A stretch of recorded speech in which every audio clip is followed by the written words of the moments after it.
রে আরে এইটা দিয়ে লাগাইলে কি ওই এইটা কোনোদিন হবো না। ওইটা তো ওই রকম যখন লাগানো ওই দেখার সময় উঠে গেছে।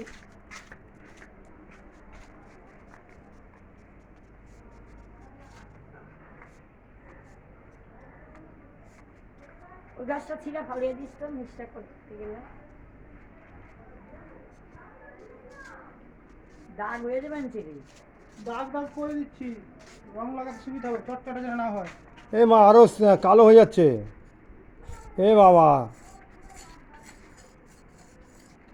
এ কালোই হয়ে যাবে, তুমি ভাবছো কি? না না, তুই আবার দে, এটা আবার দিতে হবে। 10 বার করে দিলে কি ঘুরবে?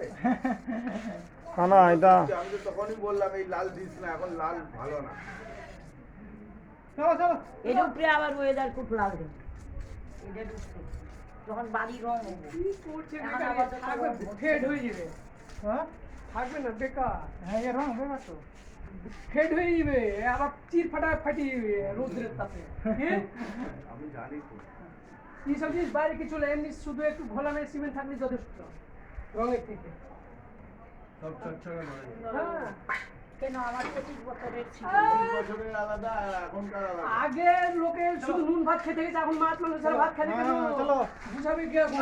এই এদিকে ঠিক করে নাই আয়া করবি শুকিয়ে যাবে না রোদে।